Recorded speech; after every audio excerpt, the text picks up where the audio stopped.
إن الحمد لله نحمده ونستعينه ونستغفره ونعوذ بالله من شرور أنفسنا ومن سيئات أعمالنا من يهده الله فلا مضل له ومن يضلل فلا هادي له وأشهد أن لا إله إلا الله وحده لا شريك له وأشهد أن محمدا عبده ورسوله. This week we've seen America finally, publicly and openly grant the Taliban a political office in Doha, Qatar.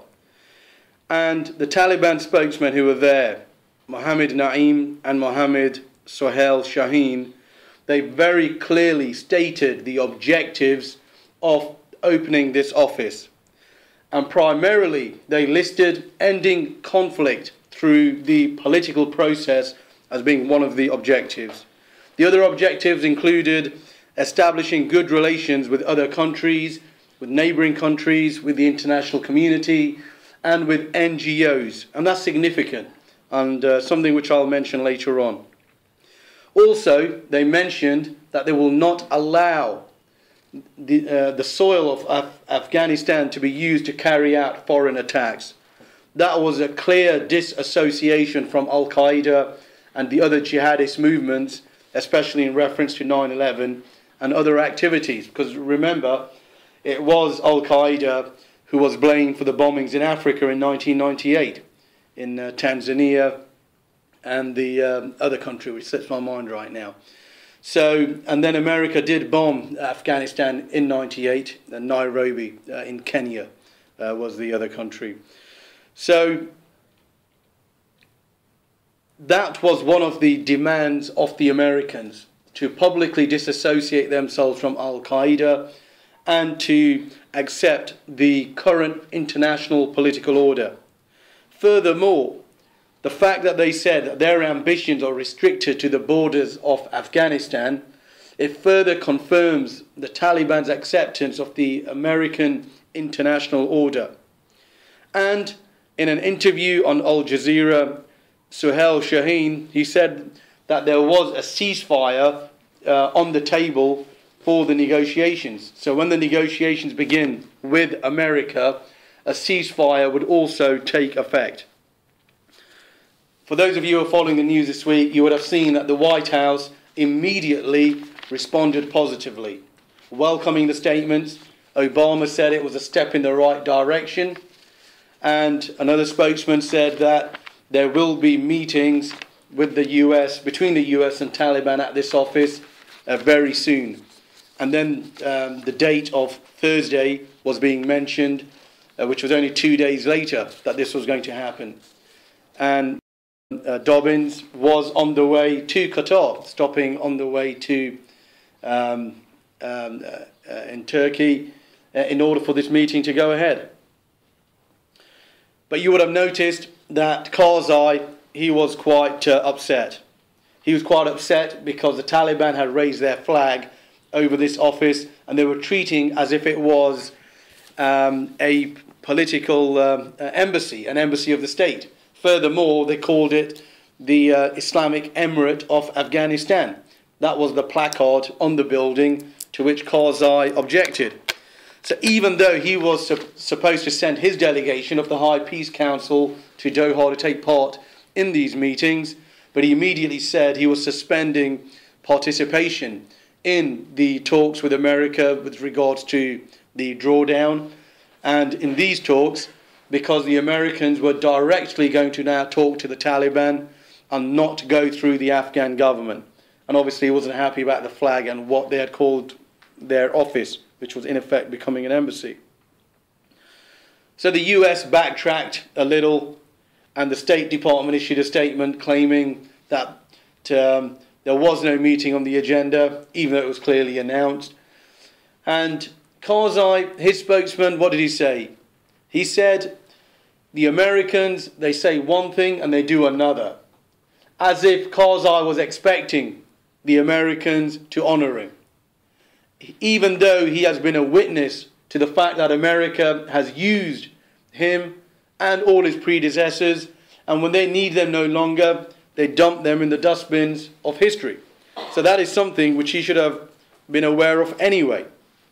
However, there was no coincidence that on the same day, the Americans, they had officially handed over security to the Afghan forces, from the US forces in a public ceremony, the same day that this office was opened.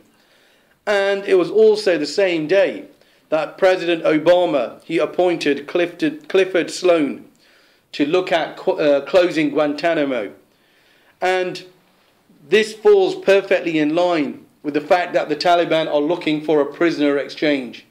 And they announced that they are ready to release an American soldier who they captured in 2009 in exchange for 5 high-ranking Taliban members who they have been holding in Guantanamo for all those years. So we can see how America initially did not object to the raising of the Taliban flag, nor them calling it the Islamic Emirate of Afghanistan's office. So the fact they never objected to it, they welcomed it, and they were quite happy to proceed with it, shows and is an indication that America does not have a problem. Not only do they not have a problem, it's like America expects and sees that the Taliban are now going to be the rulers of this country to a very large degree, and they probably will call it the Islamic Emirate of Afghanistan. And remember, America is not afraid of titles. America is not afraid of the Islamic Arab Republic of Egypt or the Islamic Republic of Pakistan. These are just titles. If you now have an Islamic Emirate of Afghanistan, in fact, this is something which America wants to promote, because this concept of emirates is a divisive concept. In the same way a republic is a divisive concept, that this republic is a separate country which separates the Muslims in that land from the rest of the Ummah. Well, what does Emirates do? It does exactly the same thing. So America will be happy for there to be an Islamic Emirate in Somalia, or in Yemen, or in Afghanistan, or in the Caucasus, or in Dagestan, or the Islamic Emirate of Iraq. They are very happy to promote this concept because it reinforces the division which America wants anyway, because it's just a title. Now, this is something which we have been talking about now for the past several years, of how America has been involved in secret negotiations to bring Taliban into ruling in Afghanistan. So if we do a quick backtrack, we know it was the Americans who brought the Taliban to power in '96. So obviously the Americans don't sense any threat from the Taliban. Otherwise they wouldn't have brought them into power in '96 when they did, through Saudi and Pakistan. But we see that from 2008, the signs that the Americans were now looking to incorporate the Taliban into a final political settlement. For one, so they can exit, not completely, because they want to maintain a military presence to some degree in order to be able to continue to exert their influence and pressure in the region. And bearing in mind Central Asia, which is a backyard of Russia, is nearby as well, America can use this region to stoke any issues for Russia as and when required. So in 2008, the American agent King Abdullah of Saudi Arabia, he arranged an iftar meeting between Karzai's representatives and Taliban representatives in Mecca. So the early meetings that were taking place, America was arranging them indirectly between the Afghan government of Karzai's representatives with the Taliban representatives. In 2009, America declared a surge of sending an extra many thousand troops to Afghanistan. And the declared purpose of this surge was what they called a fight-talk strategy. They were going to, in effect, beat the Taliban to come to the negotiation tables. And what do they mean they're going to beat them to it? Because how can you beat them to come to the negotiating table? Well, what they did is they start differentiating between the good Taliban and the bad Taliban, the moderate Taliban and the extremist Taliban. And the baddies were those who were going to never compromise or surrender or accept any kind of negotiations with America. They were going to continue to fight America until she fled, humiliated and degenerated as the Soviet Union did. However, there was another element that the Americans recognized, who, out of pragmatism, can be induced to take part in the process and at the same time achieve their objectives. So how were they going to deal with this intransigent element? Well, the surge was designed to carry out a load of raids, which the Americans did, and which they led. So from 2009, you've been hearing of loads of raids which the American forces were carrying out. And in cooperation in cooperation allegedly with the Afghan forces. But they were really American-led operations in which they were targeting specifically those commanders that they had identified as being the ones which would never implement any kind of ceasefire on the ground. And those commanders, they are continuing to target and assassinate them until now. Just 2 days after the Doha declaration was made by Suhail Shaheen and his colleague Naeem, just 2 days later, Lal Muhammad, one of the Taliban commanders in Kandahar, he was killed by an American raid, even though 2 days earlier they had allegedly handed over Afghan security to the Karzai government, and they were the ones who were going to undertake all operations without American involvement. And even earlier this month, they killed another commander, Shah Gul, and earlier this year, Tor Jan. These are just some names. If you were to do a search of all the senior commanders, field commanders on the ground that they have been executing through targeted assassinations and through drone strikes. Since Obama came to power, drone strikes increased significantly from 2009 onwards. Who were they targeting? Yes, civilians were getting killed in the process, but why did he increase the use of drone strikes, whereas his predecessor didn't? Because it's very clearly the strategy was to target and assassinate key individuals. The question is, who is providing this information? And we know an organization like Taliban is very easily infiltrated. This is exactly the same as what happened to Hamas. Hamas, up until about 2000, still had people in them who would never accept to recognize Israel or negotiate or make any deal. So the likes of Rantisi, somebody provided intelligence to the Israelis to attack him in his car when he was returning from Fajr prayer. Or was it Khalid Sheikh Yassin, who they killed after Fajr prayers? These were key individuals who would have never accepted, I like to think, any kind of negotiation with Israel. And over those years, between 1999 and about 2003, there was a whole load of targeted helicopter strikes at individuals from all movements, including Hamas, in order to move them out the way and make room for a new generation of leaders like Haniya, who is in power now, who would accept some kind of ceasefire with Israel, sign agreements, and ultimately progress some kind of peace process. And it was after and during this stage when Hamas itself then started policing the ceasefire from those individuals who would still continue to fire rockets into Israel. So we saw how Hamas raided the mosque of Jundul Ansar.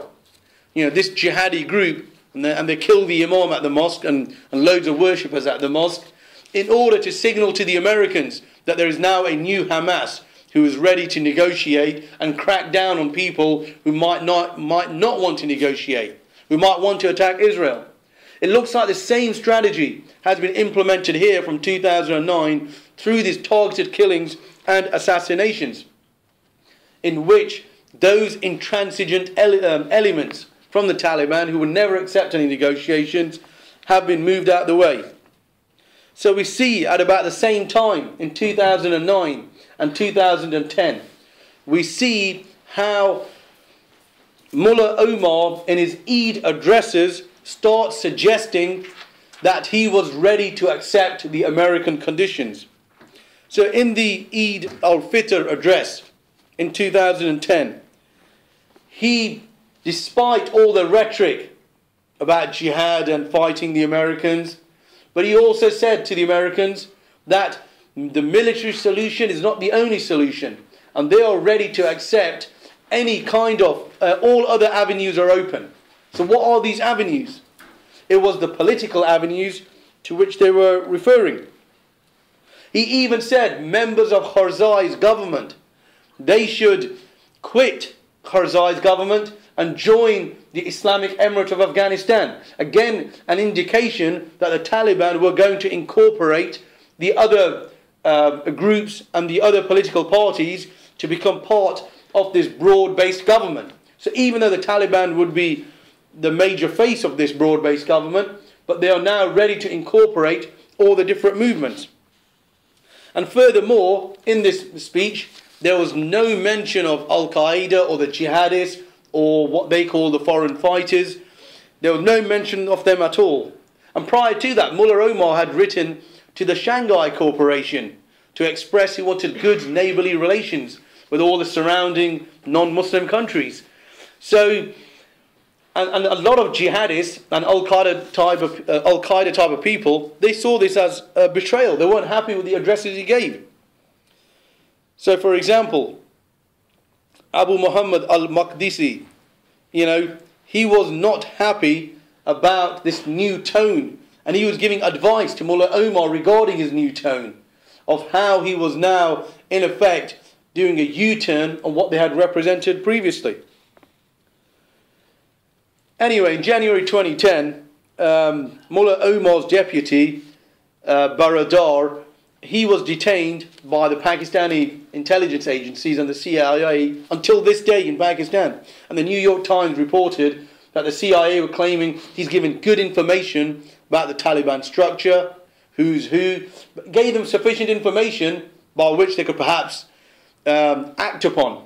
Whether he gave it intentionally or it was forced out of him through torture, but nevertheless, this information was being used in order to progress the peace negotiations, to identify the friendly or the good Taliban, and to start targeting perhaps the bad Taliban. The Americans also announced that they were opening, and in 2011 this was, that's when they announced they were opening an office for the Taliban in Doha. What's the significance of Qatar? Qatar and its king, Hamad bin Al-Thani, he is the most loyal American agent and the most strongest advocate of the Greater Middle East Initiative. All the meetings that take place with regards to America's Greater Middle East Initiative, where do they take place? This weekend, the meeting that's taking place for the Friends of Syria, in which John Kerry is there, is where? In Doha. All the significant events which take place with regards to the recent developments of the Greater Middle East Initiative, we find the central role that Qatar and its king plays in every respect. They spend a lot of money and effort to achieve America's goals. So America announced in 2011 that they were going to open a new office for them there. And soon after, they lifted the travel ban on several key Taliban members. The Taliban leadership and senior people, a lot of them had a UN ban upon them travelling. So there was a travel sanction upon them, so they can't travel to different countries. But America lifted this travel ban, which again was an indication that they wanted them to go to come to Doha, like they had said, in order for them to be able to negotiate the final settlement with them. Anyway, so from 2011 until now, the negotiations continued until we arrived at this point to where we are now. Some may have seen it far-fetched when we were saying in 2009 that America is negotiating to bring the Taliban back to power. However, this was not going to be far-fetched because the signs were there. And we warned people about the same thing with regards to Hamas and years ago, before they ended up in this point. So people should know that when we identify the signs of what America is planning, they should pay attention to the detail rather than just react to the emotion, which is what leads to the deception of good people. But let's not forget, the Taliban were brought to power initially in '96 by America anyway, through Saudi money and by Pakistan's Inter-Services Intelligence Agency, which is an extension of the CIA. So it was the Americans who brought the Taliban into power. And they never had a problem bringing the Taliban into power at the time. They probably didn't expect them to be that draconian. I think the plan was, because remember in '96, up until '96, Afghanistan was still involved in a lot of civil war. The Soviets withdrew in '89. From '89 till '92, all the different so-called Mujahideen groups, they were fighting the Najibullah government, the communist government. That collapsed in '92, which then led to the various factions of the Mujahideen declaring jihad on each other, where they were butchering each other and destroying the infrastructure, what was left of that country, all the way from 1992 until 1996, when America brought in the Taliban to quell all the other groups, to make them the main group. America's plan at the time was, in the early 90s, there was a lot of hype about the Caspian Sea in Central Asia. The Caspian Sea, they found huge reserves of oil and gas in this sea. But this sea is surrounded by several countries: Turkmenistan, Russia, Iran, and a few others. It was something which there was going to be a scramble upon. And America's plan was to build a gas and oil pipeline from the Caspian through Turkmenistan to traverse across Afghanistan into Pakistan, and then from there supply energy to China and to India, particularly India, and China, because both were growing very fast economically, and they had an insatiable requirement for energy because of the huge shortfall. So that was the plan. So we see how in 1997, Unicol, an American oil company based in California, they were the ones whom the Taliban were contracting with to build this oil pipeline. And we see, if you watch Michael Moore's Fahrenheit 9/11 movie, he's got film footage in there of the Taliban visiting America, being hosted in Texas by Unicol, and also riding the roller coasters at Disneyland. So America didn't have a problem with the Taliban. They didn't care, because they knew these were non-ideological people, and they're the ones, in fact, who had manipulated and controlled these people. Who was Mullah Omar? Mullah Omar was an Afghan fighter in the 80s who was fighting, in effect, on behalf of the Americans, whether he knew it or not. And so was Jalaluddin Haqqani, who became part of what became known as the Haqqani network, who were, again, were working with the Americans in the 80s, as were so all these other so-called Mujahideen groups. So America knew these people very well, because it was their agencies that had controlled and created them in the first place, and now had empowered them. So from their point of view, once these groups come into power, then you just manipulate them and you play them. You know how America brings people into power? Let's assume the Muslim Brotherhood, the majority of their people are sincere people. Even amongst their leaders, how many people are genuinely traitors and how many are pragmatists? I would say the majority are pragmatists. Yeah, they will have a few munafiqeen in there, but the majority will be pragmatists. America will bring them into power, and now, for them to survive in power, they'll create a political environment by which they have to compromise everything they stand for and cooperate according to the American plan. So it doesn't matter what Mursi was saying many years ago about Israel, or what he was saying about America. They call it a reality check. The Americans say, it's no problem. Let's bring these people into power. They'll get a reality check. And the reality check will tell them that what they were talking about was theory, and it's an ideal, but once you come to power, it's not practical, and it's not real, and it's not something that you can put into practice. So from their point of view, bringing the Taliban into power wasn't going to be any different. Yeah, they perhaps are going to chop a few hands and implement some of their laws like Saudi did, but in the grand scheme of things, They were going to be contained and controlled exactly how America wanted. But the Taliban had no real structure. They were just a bunch of fighters who'd been propelled to government. So the reality check was very difficult to occur. They got no experience of running a country. They got no kind of bureaucratic setup of any type. They're just a bunch of fighters who just land themselves in power and they just carry on as they did before. So the Americans found it very difficult to control them. They never had any even kind of real political structure. You had Mullah Omar, who was shy to be in public. He's the leader of a country where no one sees him. He mysteriously gives out his edicts here and there. But in effect, the local Taliban in their regions are making up their own rules and laws. And America, who do they negotiate with? Even if they want to now control the Taliban, who do they control? Because it's not even a single organisation. It's a multitude of fragmented organisations which pretty much do their own thing. And they're loosely connected by this elusive figure called Mullah Omar, which nobody sees. And in fact, nobody has seen in the past few years. So we assume that everything that's being done now is being done in the name of Mullah Omar. And it's being done by Mullah Omar. But this is what America was dealing with in '96. But then all of a sudden you had the media spotlighting what the Taliban they were doing. They were organising public execution on match days. So people would fill a football stadium to witness an execution. They were publicly, in front of Western cameras, beating women with hose pipes and denying them education. So they were carrying out actions which American government couldn't justify having any relationship with. They couldn't justify it.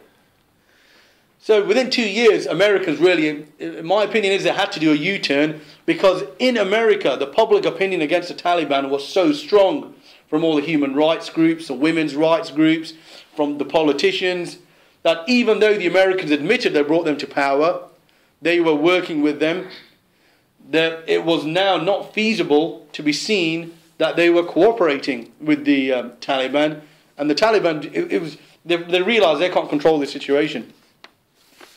So they, in effect, turned against the Taliban, and now things changed. And the idea of giving the Taliban a reality check by which they were going to control them in future, that was obviously now had fallen out the window. But America had a plan. So in the long term, did it have a big effect on America? Well, no, because the Taliban were brought in as part of their overall strategy, which later on became known as the Greater Middle East Initiative. So officials at the State Department had advised the US government that region was highly explosive and unstable. So unless the Americans took some drastic action in trying to steer that explosion, they potentially could lose control.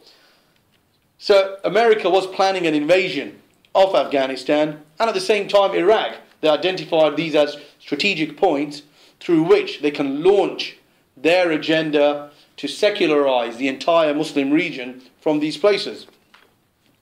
So they staged 9/11 in order to provide the justification for what became later open, that they were already planning to invade Afghanistan and Iraq anyway. So 9/11 just became a pretext to make it easier for them to justify to their own people that they were going to undertake this. So what is the outcome that America is targeting now? So we know that America went to Afghanistan. There's been a long drawn out war. Several hundred American soldiers, or several thousand, have died. Not a huge amount. American foreign policy, in order to achieve their objective, this is a small number for them. I mean, when they went to Vietnam and they allowed many thousands to die in order to achieve their objectives in containing communism in that region, again, it was a price that the American government's prepared to pay, because it's not the ruling elite who ever go to war anyway. Who goes to war? Who are the people who die? They're your normal commoners, or peasants as they would have been seen once upon a time, not the aristocrats and the people who run the country anyway. So now America feels that it's achieving its objectives, even though some people might be saying, well, this is really a defeat for the Americans. Now they're looking for a way out. America has achieved its objectives and is on the way towards achieving its objectives, and it's targeting, what is it targeting as a result of these negotiations, in which the Taliban will be brought back to power to have a major influence, perhaps not even over the whole country. Remember, even in '96, the Taliban never controlled the whole country. They controlled 80% of it or 90% of it. There was still a large part of Afghanistan in which the Uzbeks or the Tajiks in the north reside, and they were fighting the Northern Alliance at the time. So even now, the Taliban, perhaps will control still the same amount of territory, and there will be a limited autonomy for the north under the pretext that these minorities need to have their own self-governance.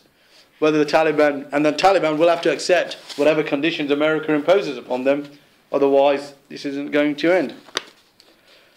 So we've seen how the hardline elements within the Taliban, how they have been removed, assassinated, or they've had the moderate elements turn against them. So they've been sidelined. America is hoping, and we've seen this now, that they're going to renounce violence and terrorism and allow their soil to be used to carry out attacks abroad. They've in effect done that as well. And by doing that, in effect, they've said all these Arab fighters and Russians or Central Asian fighters who were there from the 80s, in effect, now they're going to have to be good Afghan citizens and live under the new rule and law if they're going to continue there. Otherwise, they've got no place there. And no wonder some of these jihadist groups and individuals are beginning to feel betrayed. And look out for what reaction will occur from some of these by monitoring the media. The mainstream media might not highlight them too much, or they might do to prove that the Taliban are delivering what they want, and that's the reason why these people now are up in arms.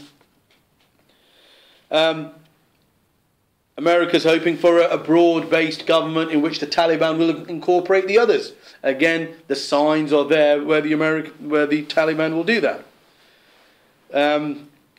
The Taliban accepts the international structures by which it operates. So it accepts international conventions by which they, in effect, are submitting to American domination. So by accepting the United Nations Charter, for example, what do you accept? You accept the concept of nation states. So you are now operating as a national entity, which they've said they have no ambitions beyond the borders of Afghanistan. So they are accepting to be a nation state disconnected from the rest of the Ummah. And they will operate according to the UN Charter, which means respecting the UN agreements and the UN Charter for Human Rights. The Taliban, America is hoping, will have to learn from the past mistakes. So in terms of their public executions, denying women education, beating them in public and all that kind of stuff, the Taliban are going to have to make compromises, because America knows that the reason why they went in there, if that was to continue, after that, it would be a case of what was the point of going there? Why did so many American and British forces die there in order to return the status quo to what it was before? So are the Americans going to return the status quo? The answer is not. So these negotiations are about what? Negotiations aren't about, okay, we sign a peace treaty and ceasefire, we'll go home, you guys carry on. Negotiations are about what your state will look like, what your constitution will look like. Okay, we will accept you in the United Nations. Remember, the Taliban were begging the Americans to recognize them in '96. They were begging to be a part of the UN in '96. They were prepared to submit to the Kufr world order dominated by America then. So if they were begging to be accepted into this Kufr institution then, now, if they are going to be allowed in under various conditions, why would they not accept it? And the fact that they've declared that one of the purposes of this office is to serve as a means by which they will engage with international organizations and have friendly relations with the other countries, and they can engage with NGOs. What are the NGOs? NGOs are like these human rights groups, these freedom based groups who advocate women's rights, human rights, and pluralism and everything that the Western world wants, democracy. So they've openly said, which Suhail Shaheen did, that they will engage with these NGOs, are the signs of compromise not already there? And does it not already show that progress has been made? In effect, what does this lead to? It means an Afghan civil state run by the Taliban. In the same way as you have a civil state run by the Muslim Brotherhood in Egypt, or run by the Ennahda party in Tunisia. So in real terms, does America achieve a goal which it previously couldn't, or more? Furthermore, we know that in May, Karzai announced that the Americans were going to keep 9 military bases across the country. Taliban aren't going to accept that because that's too many. But they'll probably accept the 1 or 2 in the north, around Mazar-e-Sharif and further north, because the Americans' pretext will be, these people here are scared of revenge. And they have carried out atrocities. People like Dostum, I've got no kind words to describe him. But he's a warlord who's got the worst record. I don't think he's a Muslim, and his behaviour certainly doesn't reflect that of a Muslim. I mean, they've carried out revenge killings and attacks and massacred loads of normal people under the pretext of them being Taliban. And they were going to the villages after the American invasion and going to the village elders and leaders, telling them to identify and hand over the people who are Taliban in this village. And if you don't, we're going to dishonour your women in front of you. This was the threat he was making when he was taking the American soldiers with him. And if you watch a movie called Massacre in Kunduz, you see video footage of this occurring. In this video, in this documentary, they show how Dostum, with the Americans, how they transported thousands of people in airtight containers where most died out of suffocation and dehydration because they were just literally crammed on top of each other in these transporter containers, like you're transporting boxes or something, and most of them died before they got to Kunduz, and the rest of them were just butchered with the American presence and buried in Kunduz. So it's called Convoy to Kunduz, I think is the name of the documentary, if you want to look it up. So these people, like the Northern Alliance related people related to Dostum, they will now have naturally a big fear for what they did when the Americans invaded. So to guarantee their protection, the Americans will make a case to maintain their military bases. And it serves another purpose for the Americans. Having military bases in the north of Afghanistan gives them proximity to Central Asia, which is Russia's backyard. So America can easily foment unrest and problems in Central Asia against Russia if they need to, in order to keep Russia pliant to the American international order. So the recent statements from Suhail Shaheen and Mohammed Naeem, the two spokespeople in their office in Doha, have shown that they've accepted virtually all of these demands. And the ones which they haven't fully accepted yet, look out for them, because that is what they will be looking to accept, very soon. In an interview given to Radio Free Europe, Radio Liberty, what did Naeem say? And these will give you very big clues of what kind of state we're about to see in Afghanistan.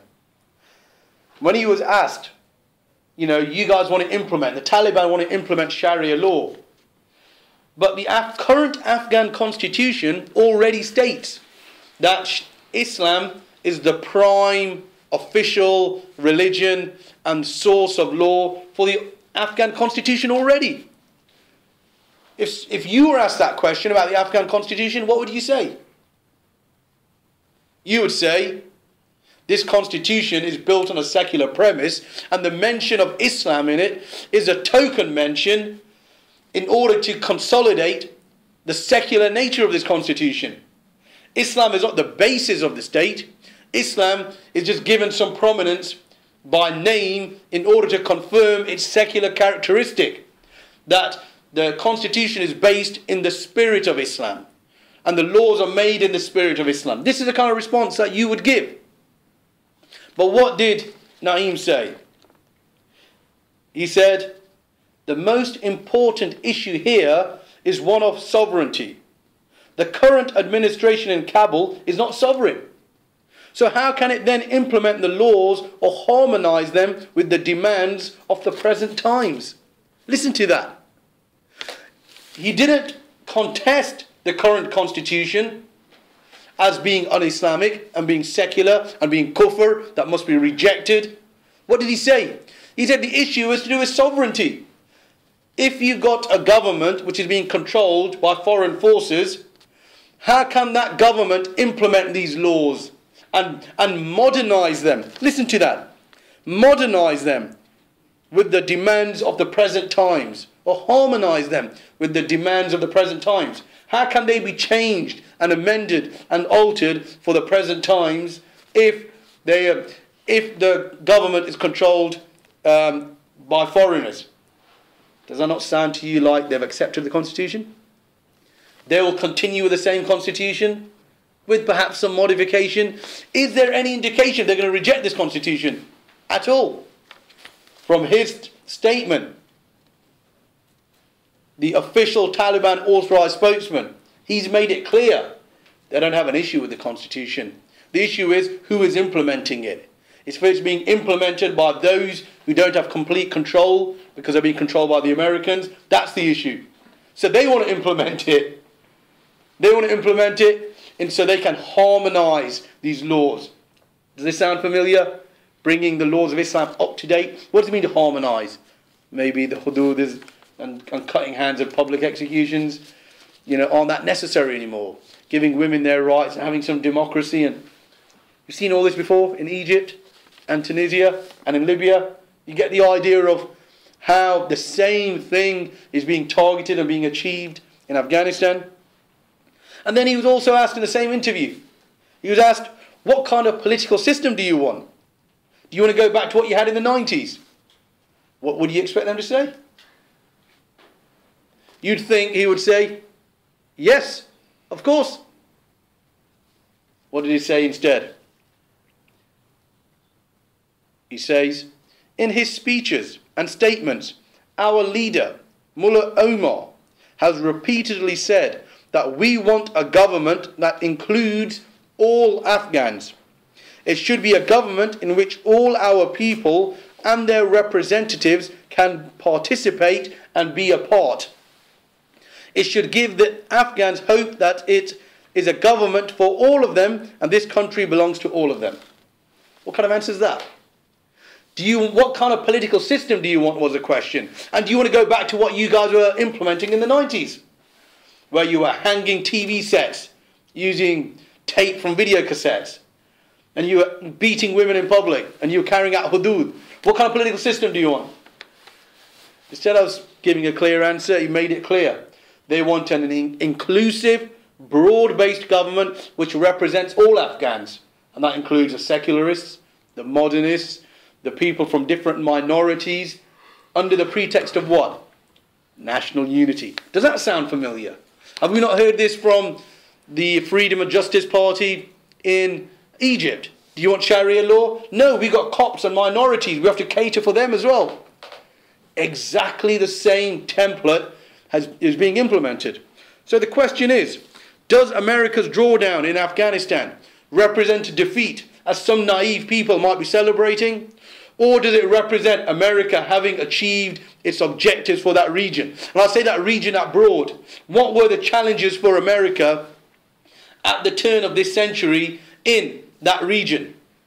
They had the challenges of Afghanistan and Pakistan, where there was a highly jihadified and Talibanized culture. This culture was in fact created by the Americans themselves in the 80s, when they set up the training camps in order to train Muslims to go and fight the Soviets. When they set up the madrasas, where they were indoctrinating the people and the youngsters with jihad, so they would go and fight with full vigor and force. So the same training camps and madrasas and the same jihadi groups who they were supporting and backing and financing and encouraging, they needed to alter this culture. And did they not achieve this objective? Did they not, using this as a pretext and their presence as a pretext and their supposed threat to the military government they put in Pakistan in 1999, did they not put these people in power in order to crack down on the jihadi groups? So what happened to Lashkar-Taiba and these groups? What happened to Jaish-e-Mohammed and all these groups? What happened to the madrasas? What happened to these jihadi groups? And then they set up the TTP as a means to distance the people of Pakistan from the jihadist culture, to say the Talibanization has this effect. So we need to become moderate in order to swing in the other direction, to adopt a civil state. So what we have in Pakistan now, what we saw in terms of what they achieved in the current elections by bringing in people who are supposedly Islamists in one form or another, Nawaz Sharif and Imran Khan's party as being the opposition to Nawaz Sharif's. And now in Afghanistan, where they're bringing a government led by the Taliban, incorporating all the other groups, in which constitution is going to prevail? What kind of Islam is going to prevail? And what kind of countries are coming into existence? Another country in line with the Greater Middle East Initiative, which fits the pieces of the jigsaw. Is it going to happen overnight? Is it going to happen tomorrow? No, Obama has said it's a long, bumpy road and it's not going to happen in a hurry. So he's already prepared the people. It's not going to happen in a hurry. But does America have a vision of what the end goal is in Afghanistan and in Pakistan, which fits in with her vision for the whole Muslim world in what they call the Greater Middle East Initiative? So will the Muslims respond and work to expose this plan, or will they become a part of it under various pretexts? Allah says in the Quran, Ya ayyuhalladhina amanu stajibu lillahi wa lirrasuli idha da'akum lima yuhyikum. O you who believe, answer Allah and His Messenger when He calls you to that which will give you life. أقول قولي هذا واستغفر الله لي ولكم فاستغفروه إنه هو التواب الرحيم.